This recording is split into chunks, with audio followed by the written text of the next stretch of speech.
We hear a lot about how the world's population is soaring. You know, it's in the media all the time. There was just a piece in just today about how Britain's population is still going up. I'll talk about that later and why that might be true here. And the world's population did go through 7 billion quite recently, more than 4 times as many as 100 years ago. So there's been a massive increase in the world's population. And we hear a lot about how people are, in poor countries especially, are having many babies, and you know, we kind of have a sort of fear about this. And we have done for a long time. And I hear a lot of pessimists who say we're doomed. That, you know, if you're worried about global environmental issues like climate change and that kind of stuff, well, you know, these numbers, they're going to doom us. They say how overpopulation is driving global warming, for instance, will one day make the planet uninhabitable. I mean, that's the extreme end of what's said, but a lot of people do believe this.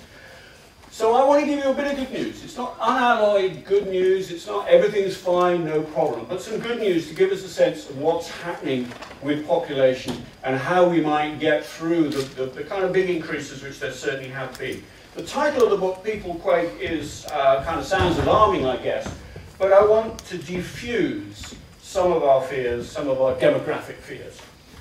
So it's a story about how the doomsters have got it wrong, put simply, how we're solving what seemed like the most difficult problem for the future of humanity. Certainly, I remember sort of 30 and 40 years ago when I was a student, it was the #1 issue. And it's still talked about a lot. And how we're doing it without compulsory birth control or other sort of crackdowns on our liberties, or the liberties of poor people at any rate, that some people, and I'll name a few, still call for. So, what's more is being solved by the world's poorest people, especially women. The people often seen as the villains in this story are turning into the heroes, in my view.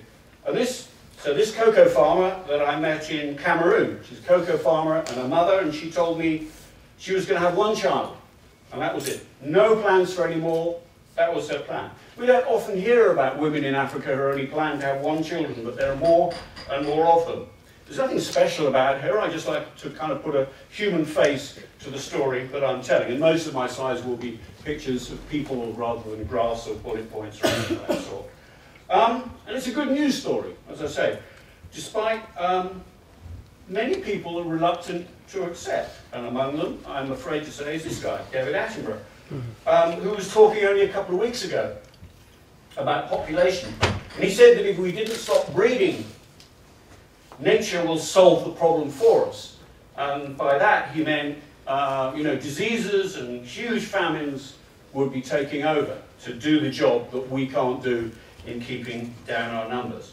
And he's a patron of a group called Population Matters, which not long ago warned that, quote, well, I quote from their press release, compulsory limits on birth may become unavoidable. Talking the language of compulsion, population control, telling people how many babies they can have, rather like China does with its 1-child policy. Attenborough is not being malicious. But on the subject of population, I think, and I believe, he's talking nonsense. It's simply not true. Worse, I think it's kind of dangerous nonsense, because it leads us to misconceive what the global problems, the real global environmental problems that we have actually are. But for a start, he's out of date. He's living in the 1970s. He really is on this.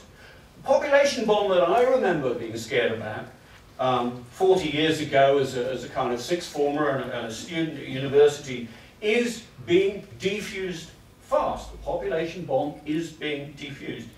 In the 1960s, the American biologist Paul Ehrlich wrote a famous book called The Population Bomb. Sold millions of copies. It was the text about what was going to happen to population.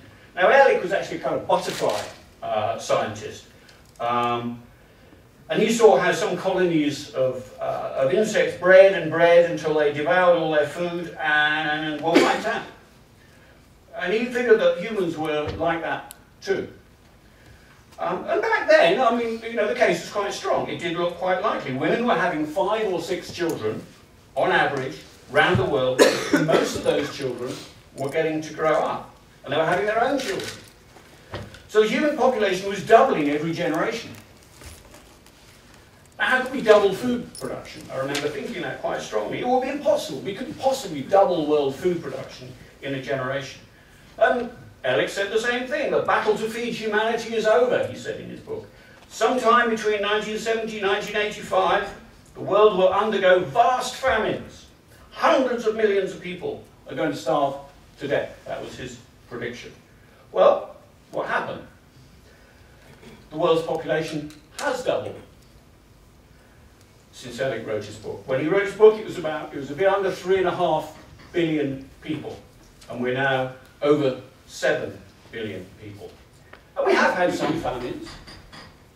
Here's one in Ethiopia in the 1980s. A lot of people did die, but nothing remotely on the scale that Ehrlich predicted. There weren't tens of millions dying, there weren't hundreds of millions dying.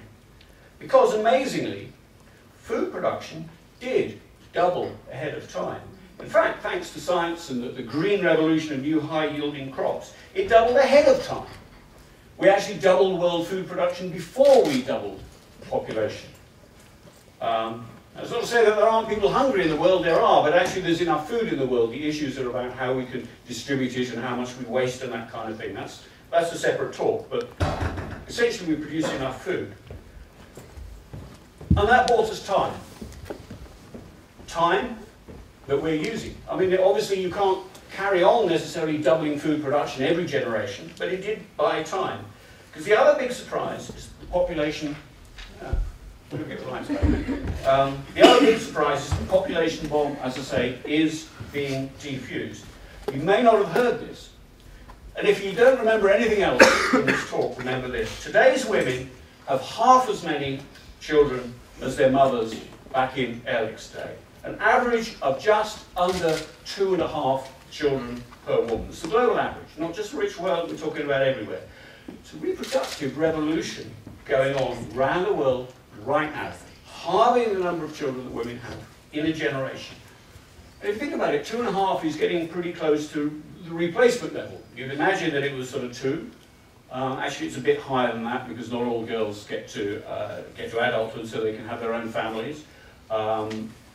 The global average, we talk about 2.1 in the industrialized world, that's about right. The global average, about 2.3 children per woman is what you need to, in the long term, to maintain numbers. We're getting really close to that. Here's a map that's in the book. Don't worry about the text. That's irrelevant to this. The odd shapes of the countries are because I've distorted country sizes to reflect their populations rather than their geographical areas. So China and India are very fat, also the Americas look pretty skinny. Somewhere down the bottom right there's a weird sort of skeletal shape, which is actually Australia. I'm not quite sure what the cartographers did there, but obviously not many people on a lot of land. That was a bit difficult for them to organise. But now look at the shading, that's what matters. There are 4 areas, different areas of shading there. The 2 lighter shades are countries with below replacement level fertility. In the long run, they're not having enough children to replace numbers. That actually includes Britain. I'll come back to Britain. The 2 darker shades are above replacement level. The darkest shade is where women have more than 3 children. Only 3. In Ehrlich's time, most of the world was in that category. Now, only a handful of countries are. This is a huge change that we rarely hear about. It's why Attenborough basically is wrong. Huge change. Half the world now has fewer than the replacement level of children. And that means that in the long run, they are not having enough babies to maintain their present population. They may be set for population decline, other things being equal. And that includes Europe, it includes North America and the Caribbean, it includes most of the Far East, from Japan, obviously China, to Vietnam and Thailand, and much of the Middle East, too. Algeria, you can see that falls into this below replacement level category. In Iran, I find Iran really interesting. We think of Iran as a country where women have few rights. But it's not so simple. See, like in the bedroom, I guess you'd say they do have some rights. They're able to assert their desires over how many children they're going to have. In the past 25 years, behind the veil, if you like, the number of children that Iranian women have has fallen from 8. That was during a war where they're all being encouraged to produce more, more boys to go and fight in the war with Iraq. But it's come down to 2. It's actually come down to 1.7 children per woman. Women in Tehran, the Iranian capital today, have fewer children than their sisters in New York or indeed in London. And they're making their own choices. It's a really good news story, I think. Making their own choices, how many children they're going to have. And the mullahs and some politicians may not like it. Many of the men don't like it. There's Ahmadinejad, the former boss of the country. In 2006, as president, he calls for women to return to their main mission, as he called it, which was having babies. But women weren't listening. And actually his administration wasn't really listening either. His administration ran a condom factory. What's actually happening in Iran is that there's a well-developed system for helping family planning services to help women decide how many children they want to have. And it works. And lots of countries are like this, even some of the most unlikely ones. Now, some of this worldwide reproductive revolution that I've been talking about has been happening because of sort of nasty, coercive and repressive governments doing the kind of things that I guess demographic doommongers back in the 60s and 70s called for the whole world to do, and some still do. Mostly here we're talking about China, however, where the communist government decides how many children couples can have. We usually call it the one-child policy. It's not quite as, there are quite a lot of exceptions to that. For instance, if a couple are both from one-child families, and there are an increasing number of those, then they're allowed to have 2. So there are exceptions, but it's a kind of 1.5-child policy in China, really. It's brutal, and it's repulsive, and I don't think any people, however worried they are about population issues, should support it. Those, you'll discover later, some do. The odd thing, however, is that it may actually not make much difference. The tide towards smaller families is so strong. So ethnic Chinese women in other countries outside mainland China, Singapore, Taiwan, Hong Kong, until it was reabsorbed by China, they've gone the same way, without compulsion. So in Singapore, the government actually has been bribing couples effectively, giving them money incentives to up the birth rate, because especially the Chinese community is having so few babies. People are taking no notice, they're making their own choices. A little known fact, when Britain handed Hong Kong back to mainland China in 1997, it had the lowest birth rate in the world, just below 1 child per woman. It was their choice. The governor, Chris Patten, the governor, wasn't running a kind of covert one-child policy. This was women taking charge of their lives. So what's going on? I mean, why are we seeing this huge reproductive revolution? Family planning experts often say that women only start having fewer children when they get educated or escape poverty. And those things certainly help, like us in Europe, in other words. And pessimists fear that if rising populations are going to stop people getting richer and keep children out of school, then they're going to get caught in a kind of vicious cycle of poverty in large families and more poverty and more large families. A poverty trap, if you like, will be a demographic trap. Well, there's, I guess, some truth in that. Education and money certainly help people to make choices about their lives and bring down their number of children. But in many places, women are not waiting for such things. It's not true that you have to have, I'm in favour, obviously, of having more girls and women educated, but it's not actually essential for people to lower the number of children they have. Even women who haven't gone to school or have had very little schooling will make the same choices. They're deciding they want fewer children. So take these women in Bangladesh. I visited them on a different book project, finding where my stuff came from.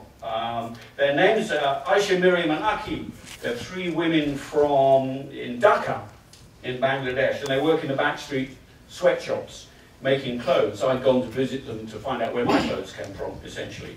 It's one of the places where 1,000 women died in that horrible factory fire a few months ago. So they live, you know, pretty downtrodden and dangerous lives in many ways. And we were talking about that, obviously, for the other book, but I also asked them about their families, about their lives, and I asked them how large their families were. And these three women said between them they had 22 brothers and sisters from their three families. So I asked them how many children they planned to have. And they told me they planned 6 between them. So one of them was going to have 1, one of them planned 2, and one of them was going to be, you know, really splurge and have 3 children. And that, for me, was the global reproductive revolution summed up in one room. From 22 down to 6 in a single generation. Uneducated women, poor women, women living a very hard life but making these choices. And out in the Bangladesh countryside, I was looking for where my prawns in my Saturday night curry came from, and I went to a prawn farm. And I took this picture of a guy called Amal. There he is on the left there, and his family. On the right, sorry, on his family. And he's his family, his uncles and his aunts and his grandparents. And it wasn't a school there, and it was his whole family. You look closely, there are not actually many children there. There are a lot of adults, but not many children, because people aren't having so many children anymore. Bangladesh is one of the world's poorest nations. Its girls are among the least educated in the world. They mostly marry in their mid-teens. You'd expect big families. But they have, on average, fewer than 3 children each now. They're not waiting for birth or education, they're making choices. India. We think of India as being kind of overpopulated and growing fast. Well, the figure is now down under 3. It's 2.8 children per woman in India now. Half the figure it was as recently as 1980. Burma, amid great poverty and cut off from the rest of the world, and the generals in charge till very recently, has a fertility rate below 2. In fact, the people there had to smuggle in contraception because the generals were not in favour of it. They wanted to increase the country's numbers, but they smuggled contraception in from Thailand and got the birth rate down. In Brazil, hotbed of Catholicism, where the priests oppose all contraception, most women have 2 children. Nothing the priests can say can stop millions of women getting sterilised, which is the normal method of contraception there. The local joke is that they prefer being sterilised to other methods because in a church on a Sunday, well, you only have to confess once when you are sterilised. You don't have to kind of repeatedly confess to whatever your method of contraception is. And people say it's a joke, but actually I think there may be some truth in that. People are finding ways to live the lives that they want to. Why the change? What's going on? I think something very simple. A bit obvious really, but people have kind of rather forgotten it. Women are having smaller families because for the first time in history, literally, they can. In the 20th century, the world largely, not totally, but largely eradicated the diseases, the childhood diseases that used to mean most children died before they grew up. Mothers no longer need to have 5 or 6 children to ensure the next generation in the way that their mothers and their grandmothers did. So they don't. 2 or 3 is enough. And that is what, increasingly, they're doing. This has changed women and their place in society everywhere, I think. I don't think it's any coincidence that this reproductive revolution and the feminist revolution going around the world have spread at the same time. I'm not saying either are complete or either are perfect, and there are lots of things wrong in lots of places. But there is something going on which is happening everywhere. And I think this is what it's about. It's about women taking the chance to have a different kind of life. This is just a Chinese woman working with her 1 child, working in a shop. It's just a picture that I like, really. Having 2 or 3 children and getting on with their life outside the home. And with most kids growing up, the social pressures, from men especially, to have lots of kids is simply evaporating. I think this is really changing the way societies are. And people don't need to get educated to get this. They don't need population planners knocking on their doors and saying, you've got to do the right thing for the world and have fewer children. They're doing it because they want to, because they can. It's an immensely kind of democratic revolution. driven by women, not by the actions of governments or indeed sort of Western sort of do-gooders. It's their choice. Now there are holdouts. I wouldn't say the whole world has gone this way. In parts of the Middle East, especially rural parts, traditional male domination still holds sway. So in Yemen, in remote villages, girls are being married as young as 11, forced into marriage. And they're still typically having 6 children in Yemen. Or if you go to parts of Africa, much of Africa, rural Africa, women are still having 5 or more children, as here, this family in northern Nigeria, near Kano. But even here, they're being rational in a way, because if you've got a sort of peasant farm, kids are really quite useful. They're looking after the animals, doing all sorts of kind of stuff on the farm. So, and you know, they're providing sort of insurance for parents as they get older. So there are, you know, there are incentives for people to make, why people would still want large families. But more than half the world now lives in cities. And in cities, children are an economic burden. You have to get them educated before they can get a job. You know, you haven't got any goats that the children could look after, so you know, what's the point of, you know, people still want children, of course, but there's no incentive to have large families. So fertility is falling fast, even in the worst and the poorest slums. This is here in, Orangi, which is a huge slum in Karachi in Pakistan. It's probably the world's largest slum. Urbanisation everywhere is helping reduce fertility. And that's another kind of myth that we have. We're used to thinking of these mega cities in the developing world as symbols of overpopulation. Well, in a kind of, I suppose, in a way they are symbols. But most of the population growth there is happening because of people moving into the cities rather than large families within cities. When people move into cities, they have smaller families. So maybe they're actually part of the solution rather than part of the problem. I think they are. But the big story is that rich or poor, socialist or capitalist, Muslim or Catholic, secular or devout, tough government birth control programs, or none at all, or indeed hostility to birth control, most countries tell the same story. Small families are the new norm. That doesn't mean that women don't still need help to achieve their ambitions of small families. They need governments and charities to distribute the modern, safer kinds of contraceptive methods. But this really is now about rights for women, not population control. And I stress that because it's not so long ago the Western governments were willing to demand forced birth control as a condition of aid during famines. Here's a typically blunt Lyndon Johnson, American president in the 1960s, in the midst of an Indian famine. Millions were dying. This is in the 1960s. And this is as remembered by one of his aides. "Are you out of your fucking mind?" he told his aides. "I am not going to piss away foreign aid on nations where they refuse to deal with their population problems." And by deal, he meant forced birth control.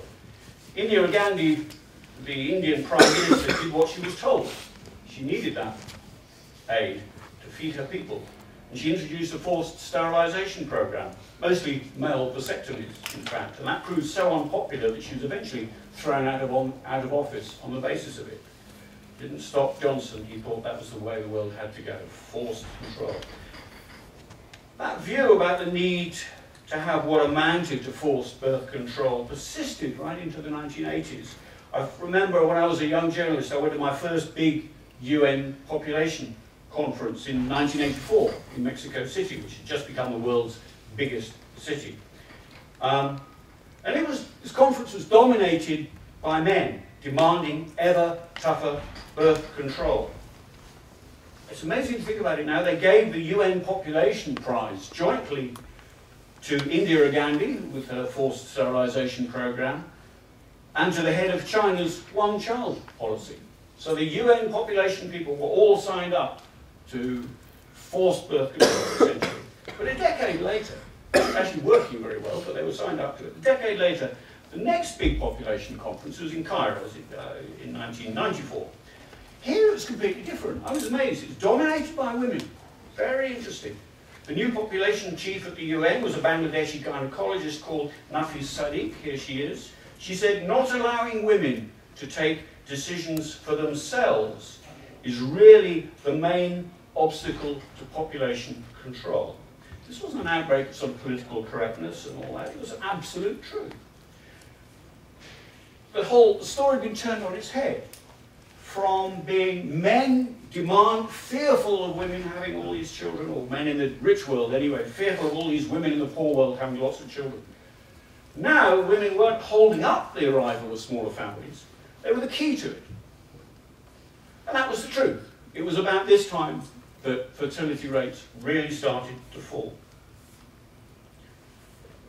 The time when the male warriors for population control and against the population bomb were kind of pushed to one side and replaced by a new generation of women running population control programs. I mean, Bangladesh used to have an army-run population program. Then it brought in women to sort of just go around and offer women what they wanted, which was safe and effective birth control measures, or other family planning measures, contraception. Reproductive rights rather than population control. And it's working. That's why we've halved the fertility rate around the world in the last generation. Now it's true, population growth hasn't ceased yet. As I mentioned, we have 7 billion people today, and maybe we'll end up with another 2 billion, possibly even 3 billion before the population is finally diffused. And that's a lot more people, I don't deny that. But we can begin to see an end to population growth. The growth is going to continue for a while, not because people are having large families, but because there are a very large number of young women who were born during the baby boom years, if you like, the back end of the 20th century, who remain fertile. So they're still in their 30s, 20s and 30s. So they're still having children. So even if they're only having 2 each, that's still a lot of babies.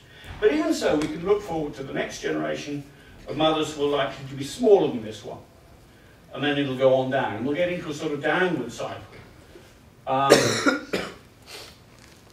Just a couple of years ago, demographers discovered that we've reached a moment that they call peak child, by which they mean that the number of children in the world has now peaked.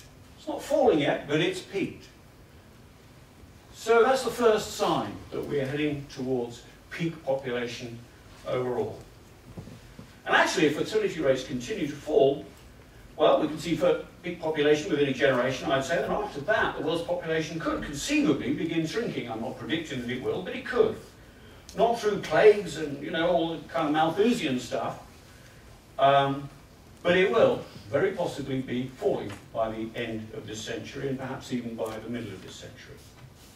And I'll come back to some of those issues, but I want to take a detour away to talk about the environment. What does these population trends mean for the environment? This is just a shot of a rather smoggy Shanghai in China. Well, it's good news, of course. Reducing the number of people on the planet will reduce the pressure on the planet's resources and climate change and all that kind of stuff. But don't put out the flags, please, because another myth put out by the population doom mongers is that it really is all those extra people that are wrecking the planet. And it isn't. It really isn't anymore. You might say 40 years ago you might have said that, but not, I think, now. Today, rising consumption is a far bigger threat to the environment than rising headcount. Most of that extra consumption, despite what's happening in China and 1 or 2 other places, is still happening in the rich countries. We are still consuming more. And the rich countries have, by and large, given up growing their populations.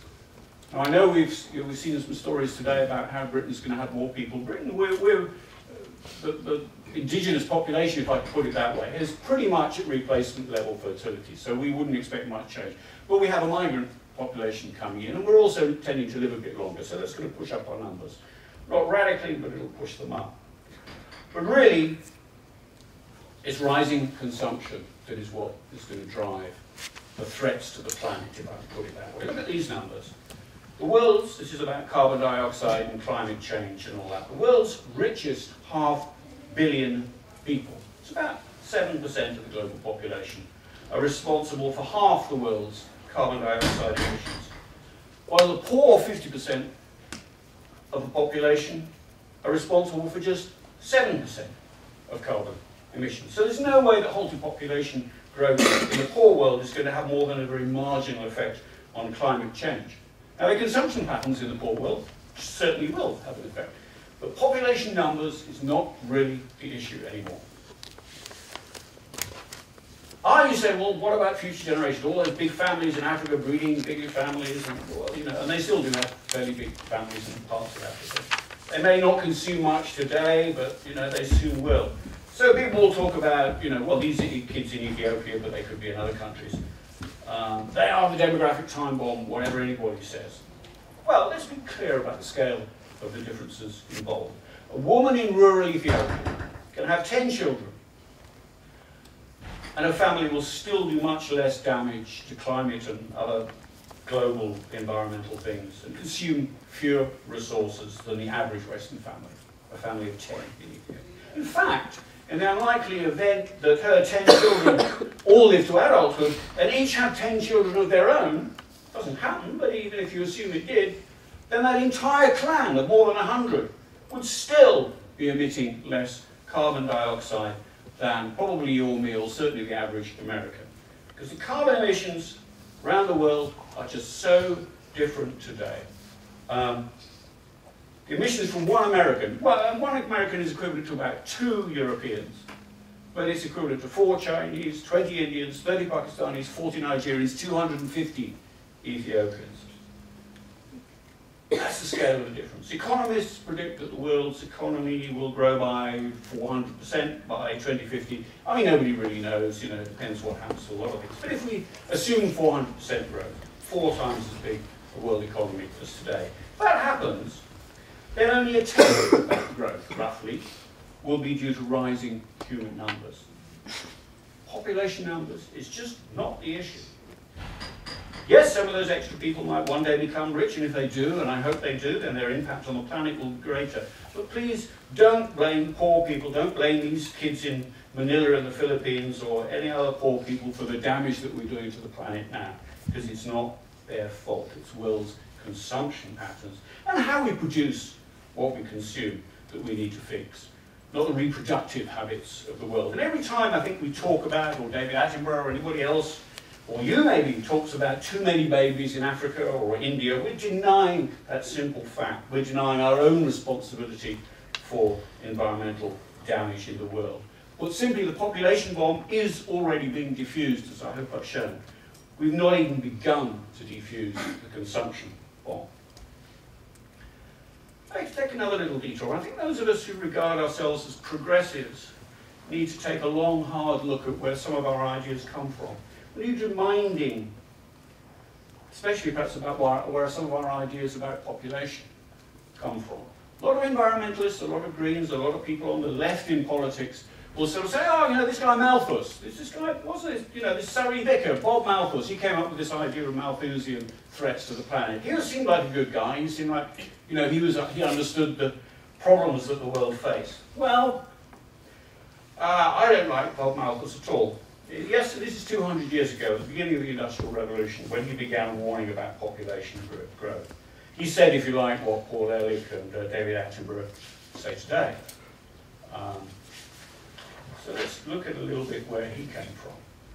Besides preaching, actually, he was the world's first professor of political economics. He's quite a big figure in many ways. He was a teacher for the generations of students that went out and ran the British Empire with the East India Company. And he taught them what we now call Malthusianism, the idea that we're doomed to destroy our world and ultimately ourselves through this exponential population growth that people still talk about. Well, his basic message was this: the power of population is infinitely greater than the power in the earth to produce subsistence for man, which basically means, you know, we're overrunning the planet hasn't got enough resources for us, just like Attenborough says. So he believed that the world's population would keep increasing until it was cut down by disease or famine. And that was, you know, we were kind of reproducing like animals, if you like, and that was the way it was going. And it wasn't an abstract idea, it was the raw politics of the day. He told his students, I find this a very scary phrase for a man that you know, people today would think was a good guy. A man who was born into a world already possessed, has no claim of right to the smallest portion of food. At nature's mighty feast, there is no vacant cover for him. She tells him to be gone.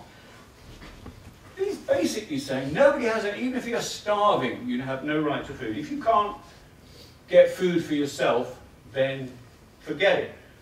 You have no right to that food. Not only that, it would be good for the world if you died, basically, because these Malthusian forces will be coming into play. This is the way kind of nature works. This is the way we'll get numbers down. Makes today's neocons and right-wingers sound, and Tea Party people and all that sound really like wet liberals. No right to claim the smallest portion of food. Charities were evil, he said, because they were keeping poor people alive to breed. Some people got hungry, they should be left to starve, he said. He literally meant that. One of his students at the East India College was a guy called Charles Trevelyan, who was a British administrator who a few years later stood by while 1 million Irishmen died during the potato famine in the 1840s. He stood by because he believed that this was how it had to work. This was how nature was going to control population. That was Malthusianism in action. He's not my kind of hero, and yet many environmentalists and Greens today will echo his words about how, well, we've got to do something about population, and if it's going to be AIDS or it's going to be something else that brings down numbers, then that's what's got to happen. It's a really vicious and unpleasant ideology, and I don't buy it at all. Malthus, just on another thing, believed that the workhouses where the destitute ended up in Victorian Britain were too lenient. He successfully campaigned, he was a big public figure, and he successfully campaigned for a get tough law on the workhouses that became known on the streets as Malthus's law. He was a kind of notorious figure in his day. And he had some opponents. Charles Darwin, for instance, a social reformer as well as a novelist, included a lot of attacks on Malthus in several of his books, or veiled kind of attacks. So here's Oliver Twist. When Oliver Twist asked, this is just an illustration from Oliver Twist, the book. When Oliver Twist asked for more gruel in the workhouse and was told no, that was a satire on Malthus's law. It was published pretty much at the same time. Remember that phrase from Malthus, no claim of right to the smallest portion of food. That was the message to Oliver. And in Christmas Carol, we have Ebenezer Scrooge, the clear caricature of Malthus. And in Hard Times, I don't know whether you read Dickens, but in Hard Times, the unfeeling headmaster of Coketown, Thomas Gradgrind. Dickens had good names for people. Thomas Gradgrind had a son called Malthus. Dickens didn't like Malthus.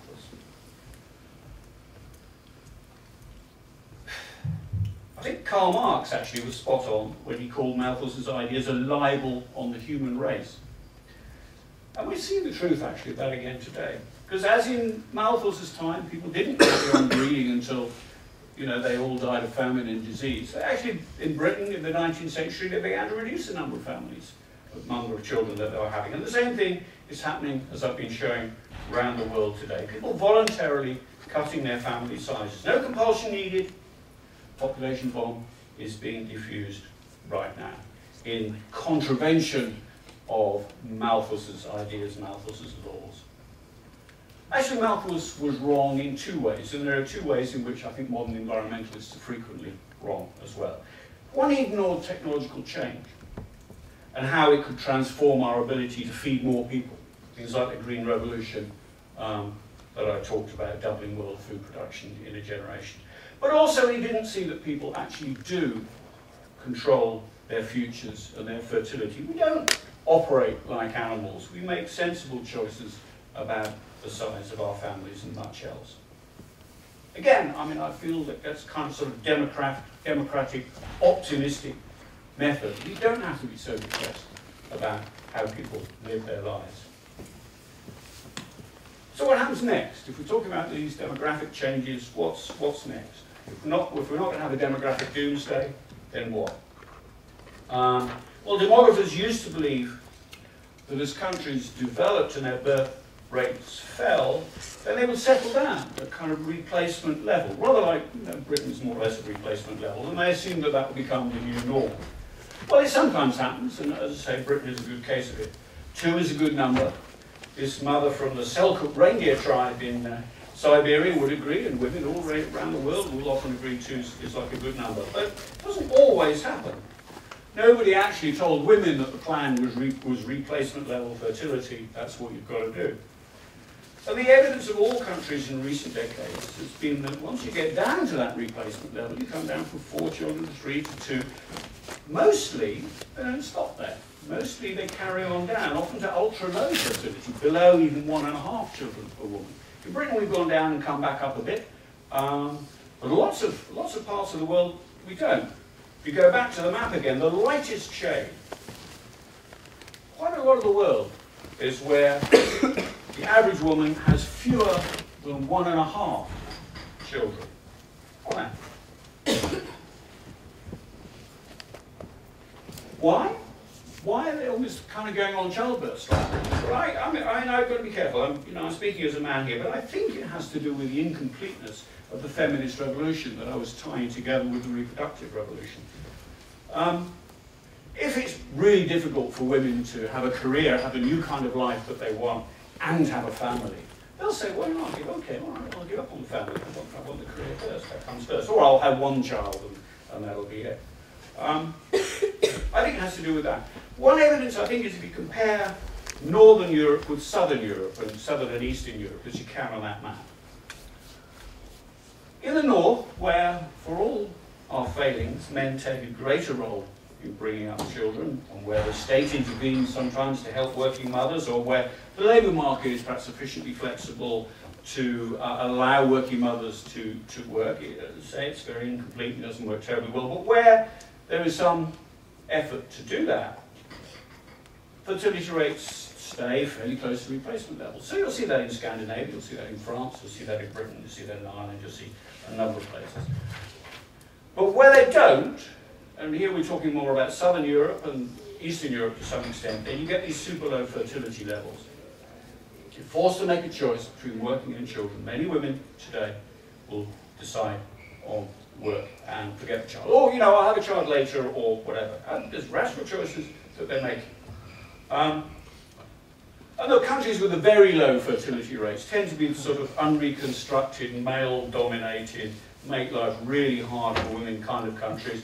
In Silvio Berlusconi, who kind of represents that, I think, in a way. Italy, despite being home of the Vatican, had the lowest fertility rates in the world for a long time, and is still bumping along at about 1.5. And if these kind of things happen, if these very low fertility rates carry on, then they're literally nation destroying. Because if Italy gets stuck with its present fertility levels, I'm not saying, I don't believe it will actually, but if it gets stuck there on current trends, and if it failed to top up with foreign migrants, which I think are essential in Europe these days, it will lose 80% of its population by the end of the century. Spain would lose 85%. Germany, similarly very low, 83%. Greece, 74%. I don't believe that will happen, but that's where they are now. So a really interesting question is, which way is the rest of the world headed? Is it going the Northern European route, kind of sort of sensible levels, or is it going the Southern European route to almost childbirth strike? Right now, you might guess that the Southern European route with ultra-low fertility might be more likely. Certainly in a lot of the world, it's still very hard for women to kind of combine the roles that they want to do. A lot of Asia, that's true. That's why in Korea and Japan and elsewhere, really low fertility rates.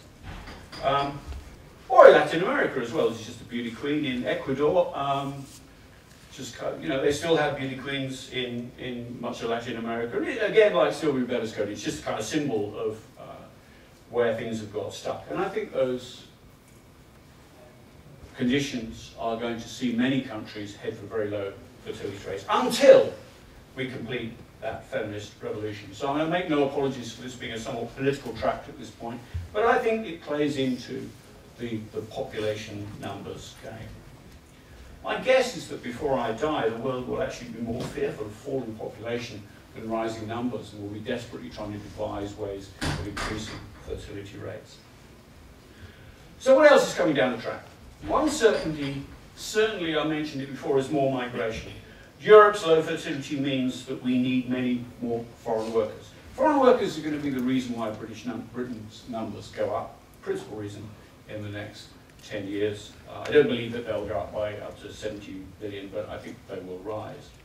And we need to get honest about that. Conservatives need to understand that migrants are coming because there are jobs, and we need migrants, and they contribute to the economy and all that kind of stuff. There were some reports out the other day pointing that out. Migrants are a net economic gain to Britain.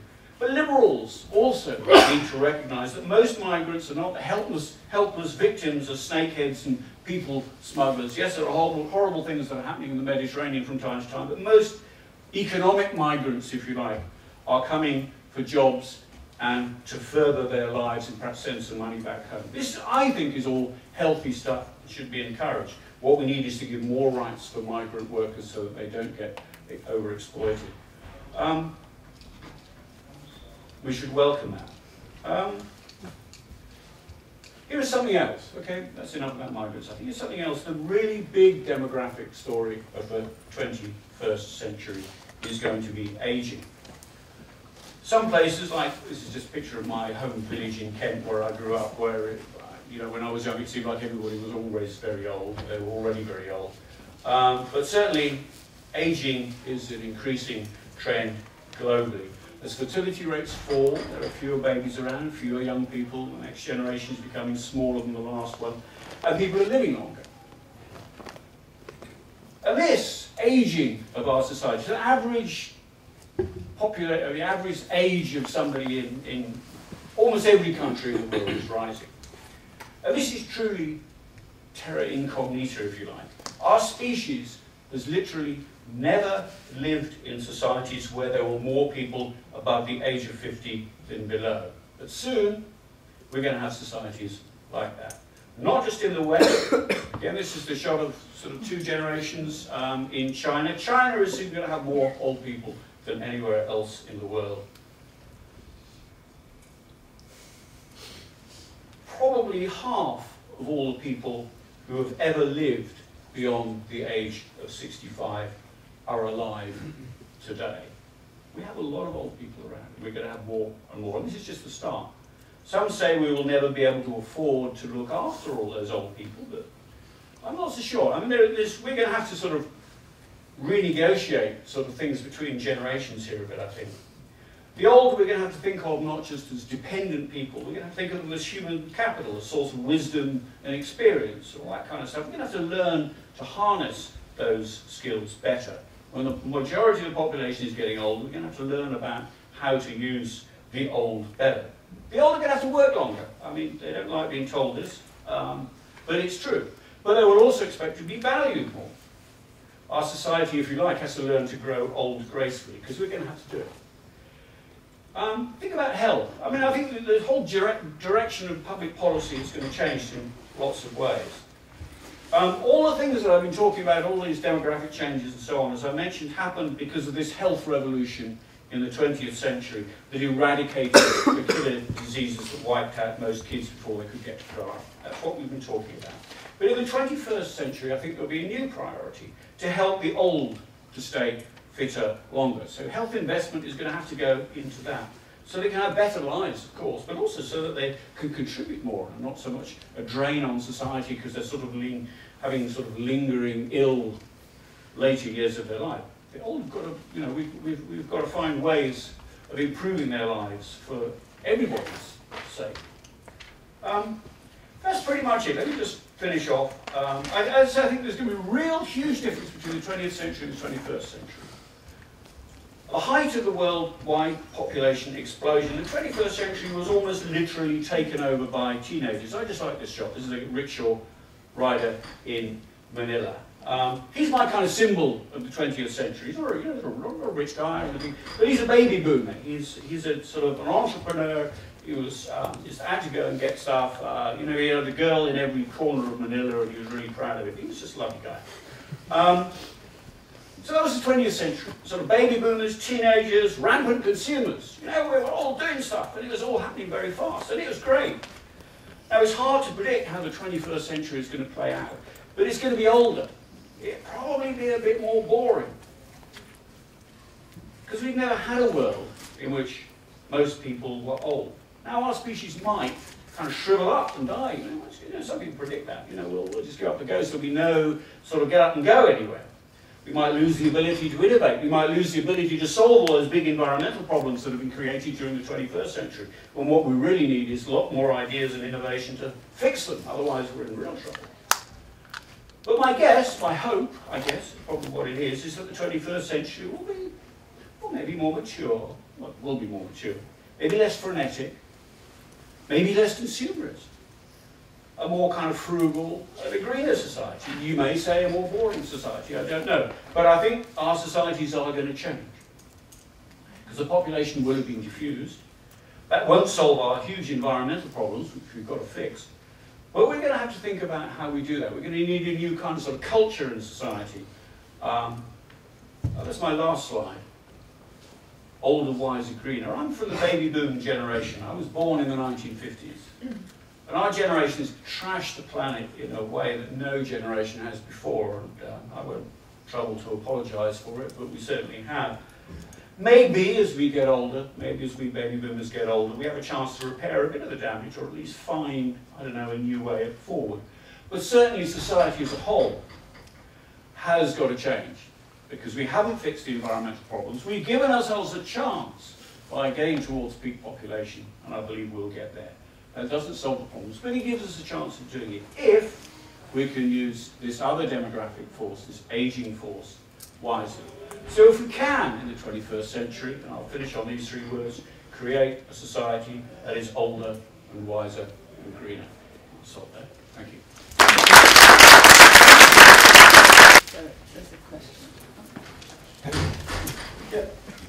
You spent a lot of time criticising Malthus, but to what extent have you just shifted the goalposts from one of there being too many stomachs to feed to there being too many people with big stomachs to feed?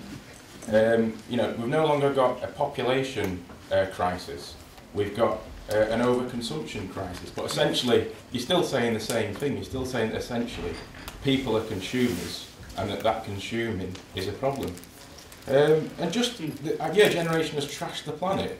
I think you should be a bit more proud of your achievements. Because life expectancy has increased, prosperity has increased, Africa is booming, everybody's getting richer. The world's a much more fantastic place than it's ever been before. I don't understand how you can say we've trashed the planet. Well, we trashed the environment a lot, and we've stored up a lot of environmental problems. I mean, I think I agree with most of what you say. I mean, I think what we've done about life expectancy and the way that we've managed to improve living standards for a lot of people around the world at the same time as a huge increase in numbers is pretty phenomenal. You know, the 20th century, you know, a lot of good stuff happened. But it's, a lot of environmentalists would say, and I think I broadly agree, that they've stored up a lot of problems. Climate change is one. We're simply running out of a lot of resources. We're trashing lots of areas. But I agree, it's not all bad. But we're going to have to find new ways of living. I mean, I hate the jargon, but living more sustainably. Otherwise, we are, you know, we are going to come across. I think it's possible. I'm ultimately an optimist. I think we can. I don't think it's given that we will, but we can. I can see. Okay, I'm a bit biased because I work for New Scientist magazine, so I see all the technologies that sort of come through and that people talk about. But the Green Revolution did double world food production. You know, that's, whatever the environmental problems that came with it, it did it. We can see how, in technical terms, we can solve the climate change problem. We know how to produce our energy without putting large amounts of carbon dioxide into the atmosphere by using alternatives to fossil fuels. So yeah. I can see how we can do it. That's the answer to it. I mean, on the thing about Malthus, yes, I mean, I understand what you're saying. Ultimately, sort of people are a problem, but I mean, I'm a humanist, I'm kind of in favour of people. What I do object to is this sense that it's all those poor people overbreeding that are causing all our problems, because it's not. And I think that was the heart of what Malthus was saying. That was the political import of what he was saying in his time. You know, he's campaigning about the poor laws. Very obviously, the policies that were adopted in Ireland during the potato famine, which were essentially, well, they've got to die because there's no food for them. So I think it's that sort of political dimension to the Malthusian story that I really object to. Another question here? Thanks very much for that presentation. It was really interesting. I entirely, accept the whole thrust of your argument about the link between what's happening. Oh, go on, disagree. It's all right. No. I'm going to ask you a question, obviously, but so the link between feminism and women's rights and sort of solving the population challenge. But one of the things that I think is interesting here is that these trends are so recent that it's difficult to say that they're permanent. I mean, that they're so short term. How do we know that they are kind of going to be enduring? So if you take the issue that you put quite a lot of emphasis on, about women choosing to have a career over having children, and you said that's the kind of reason for birth. An obvious point there is that women are forced to make that choice because of the economic model we have, where women to have a career have to, commit to full-time work and so on. If we're going to solve the problem of overconsumption, perhaps by shifting towards fewer hours of work, changing the balance between work and life, as you say, then of course that might shift back the kind of choices that people make about how many children they have, because it'll make it more possible. To sort of, it will reset that kind of trade-off. Well, nothing's certain, for sure. I'm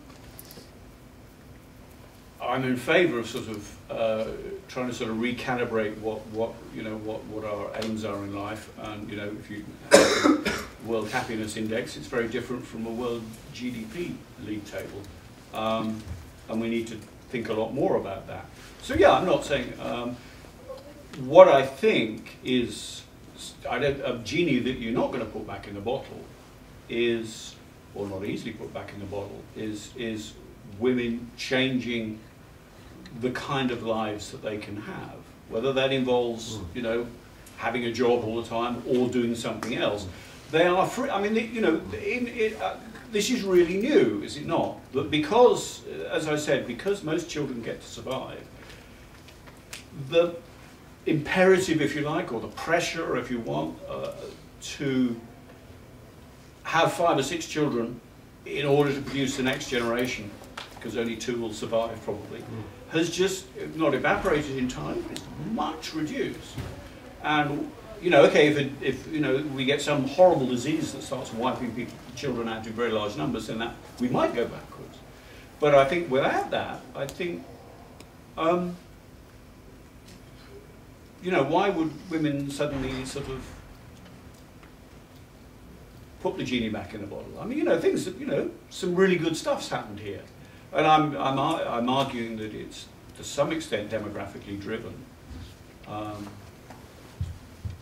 But it's happened, and it's really quite good. And I understand what you say about permanence, and nothing's permanent. Things can go backwards, and I don't really believe that we're, inevitably on a course for sort of better lives and everything, that sort of Whiggish view of history. But I mean, it's going to be pretty difficult to persuade women around the world who've tasted that to suddenly go back. And why would they go back to having 5 or 6 children? Why would they go back to it?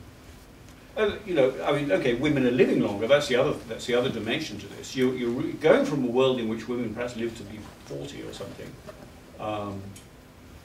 and spent most of their adulthood having and raising children, to a world in which they're living longer and only have to raise 2 children.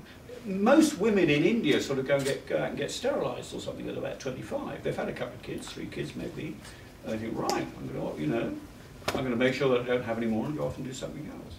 I don't think you can turn that back easily.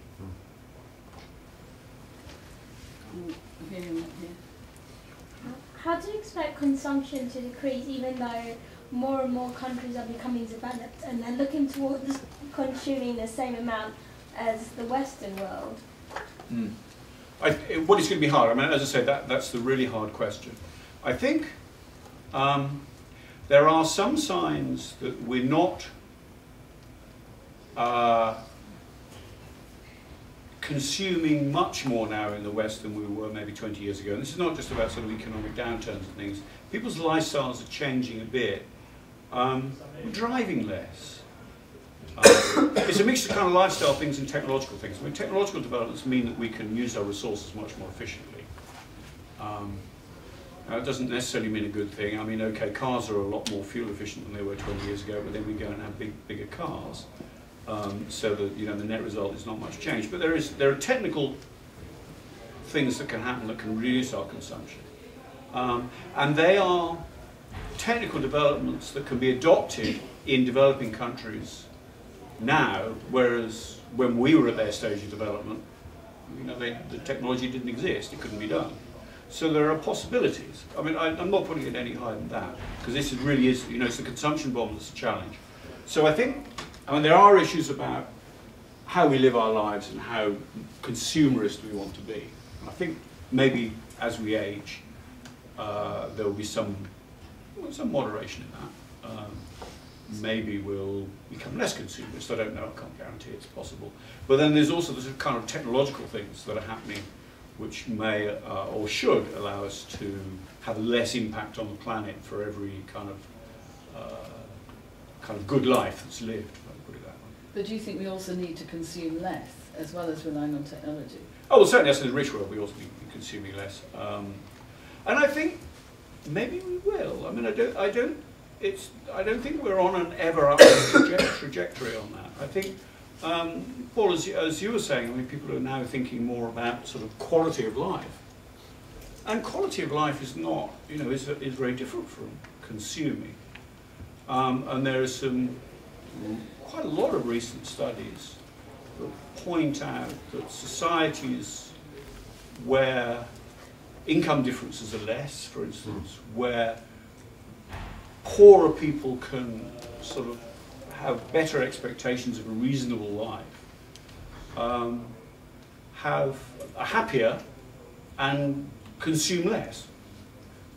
So, I mean, I'm not saying, that doesn't fix everything, but there are, if you like, there are some things to play with, there's some ideas to play with here, and I think we are increasingly talking about quality of life rather than measuring how well we're doing in terms of income. Do me and then say. Okay, thank you for the presentation. If statistics are to be believed, there's indication that Africa will probably the youngest population, or at least half the world's youngest population, will be in Africa or African origin. Yeah. To use a broad term there, so would you suggest then Africa is in good nick, as it were? Is it in good shape moving forward? And what are the implications for the continent and for the world? Well, it's very dangerous. I think it's very dangerous to generalise about Africa. I mean, Africa is a whole damn continent. I mean, there are a lot of countries. They're very different. If you go to Algeria, it looks a bit different from Botswana. Or if you go to Liberia, it looks a bit different. I mean, it's a continent. So it's dangerous to generalise. But I think Africa is changing in lots and lots of ways. Most of Africa is urbanising quite fast. I think that is going to encourage people still having lots of children in many African countries. The fertility rates are coming down. There are not many countries now up at the sort of 6 and 7 children per woman level. There are many more down at the 5 and 4 and coming down to 3. Most of southern Africa, they're below 3. So there's change going on there, and it's faster when people move into cities. So Africa urbanises, and Africa is urbanising very, very fast now. So that's going to have some effects. A lot of things that go wrong in Africa, like other places. I mean, there's a lot of pretty bad government in Africa for sure. But I don't buy that sort of, Africa's doomed, kind of everything's going wrong there, it's all horrible. I don't buy that. I enjoy going to parts of Africa. I enjoy, the dynamism of people and their optimism and so on. I find it a lot better than what you would get in Europe, where people are much more kind of cynical and sceptical of the ability to change anything. Africa may well be the future. I mean, it's the least developed continent, averaged out, the least developed continent. It can adopt technologies and ideas at an earlier stage of economic development than even Asian countries now, because they're moving on. So I think that there's a few things to sort of get hold of there and think, well, Africa could do some things better than other countries did, than other continents did. I don't believe. I mean, some of the higher predictions about how world population is going to go, the people who talk about getting to 10 billion and even more, are based on presumptions of continuing high fertility rates in Africa. And I simply don't think it's going to be like that. I think Africa will follow a similar kind of path to Asia, with people making choices about smaller families and especially ones in the city. We'll see. I mean, you know, there's nothing guaranteed in any of this, but I don't like the doomsday stuff, as you'll have gathered. So, well, as a mother of two, I'm feeling really relieved to sitting here in the audience. I feel like I've done my social bit. I would like to press you a little bit on this rejection of the political aspect of the solutions that we're looking for. You kind of put forward a very laissez-faire argument in relation, just leave women to it and they'll be able to sort it out. And in fact, the more we help women, the more women they have, the more children they have. So, you know, in the welfare state, you know, that sort of facilitates reproduction. But I wonder if is it enough to leave those laissez-faire responses to the problems of consumption? Is that enough to reject the kind of political elements that could be there?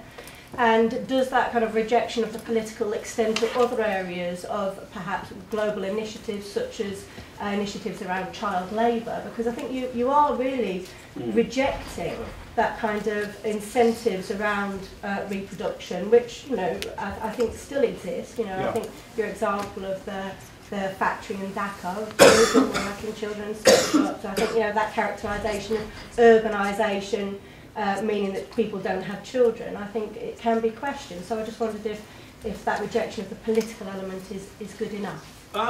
Yeah, I mean, I don't think I am rejecting the political element. I mean, I'm sort of driven by a desire to be as libertarian as makes kind of sense. And I'm driven by a kind of optimism about people's ability to make good choices given the chance. But they have to be given a chance.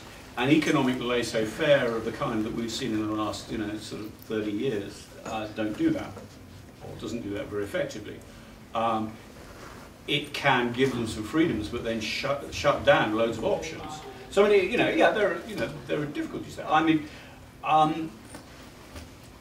you know, women need opportunities, and some of those opportunities will arise out of governments doing things. I'm absolutely not saying. I'm very political. I don't think we should take politics out of it, but I don't like that sort of Malthusian, kind of pessimistic, almost kind of people-hating thing that I see. I mean, I see environmentalists. I find a lot of environmentalists who rather hate people. And you know, I'm very reluctant to. Well, I don't believe it. And I think it takes us in lots of wrong directions. We have to work with the good of people and maximise that, and that can be very political. Question here and then there. Well, I'd like to follow on that theme. I thought that your presentation was really level-headed and factually informed in a way that would shift perspective. But they're quite dangerous perspectives for people pimping the status quo. I would imagine that in terms of consumerist cultures in the West, in America, if you said, well, just take a 5 or 10% drop in your economy and live a bit more realistically to help the rest, it would be a very unpopular political message, because the kind of migration movement that will come in from climate change might have a bigger Muslim element than, say, Christian. And I could see politicians reframing that as a problem in terms of wrong information. They're not going to necessarily look at causal inference based on facts the way that you have. And I can see already movements in the military saying the way forward is geoengineering and militarization and border control of like influxes. And it's not to do with truth. Most of the migration would be internal. And I think that's the question really. It's how can this change policy in a way where the facts are allowed to speak? Yeah, I think that's really hard. Because the sort of power, you know, the way power is wielded these days. Yeah, you know, the big emitters, if we talk about climate change, the big emitters may think, well, we can handle climate change because, you know, that's okay, we can, you know, do a bit more engineering and that will solve that problem for us. And we can just keep all the poor people, climate migrants, climate refugees out. That's a real danger. Actually, I think the whole story about climate refugees is a bit overblown. I mean, I think there have been some very high numbers floated around. Most people don't move because of climate change, even if they have some problems with their crops. Usually those problems, not always, but usually those problems are solvable. People are most moving for complex reasons. They're basically economic migrants. They're moving for a better life somewhere else, and I don't see why they shouldn't.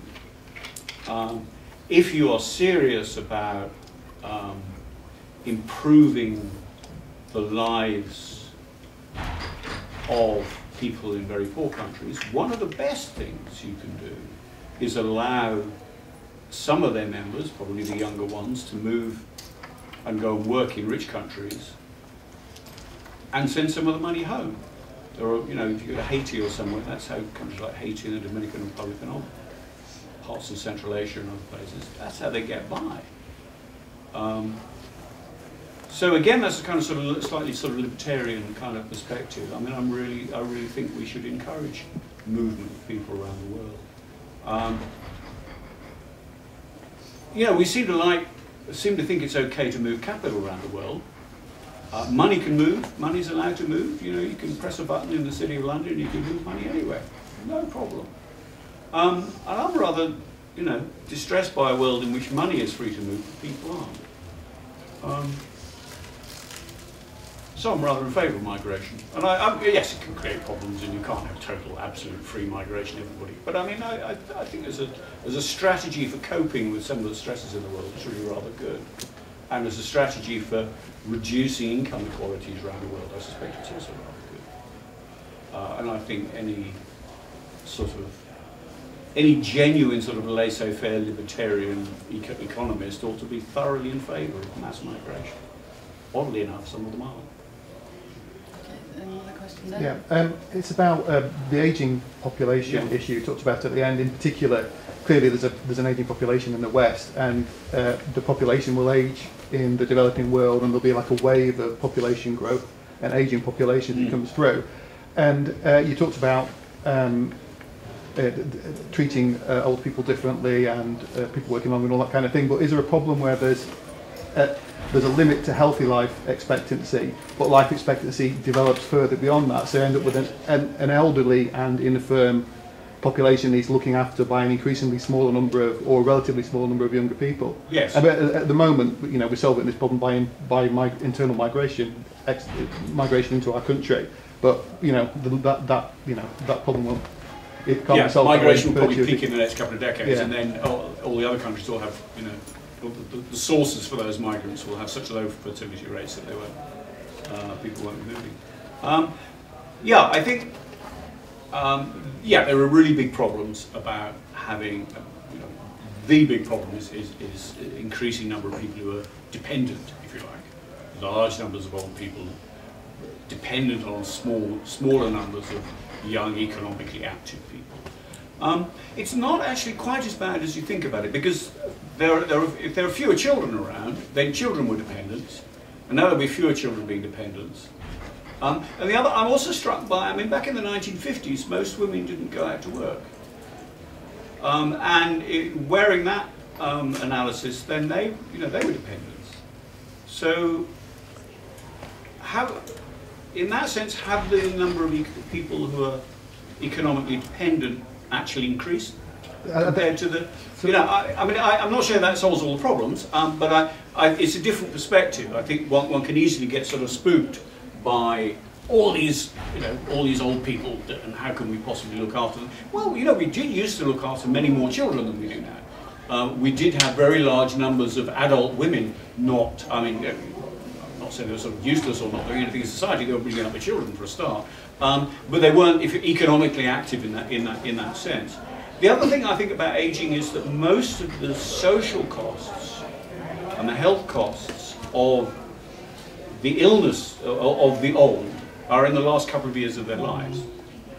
I think the analysis has moved on a bit from that, actually. I mean, that was 10, 15 years ago. I think possibly there's a view no, because people are living longer, and the cost of social care is increasing, and people people are reaching the point now where they don't die of disease and they become they get dementia Right, and live for a number of years, and it does expand that period of dependency. Okay. And the dependency at the end of life is a lot. The cost of dependency at the end of life is a lot more than the cost of dependency at the start of life as well. Okay, I mean, all that's true. Let me define what I was saying a bit better. The health costs of people in their later years are, costs of the National Health Service, if you like, are mostly in their final couple of years. I agree about the care costs, though. Obviously, that's a big issue.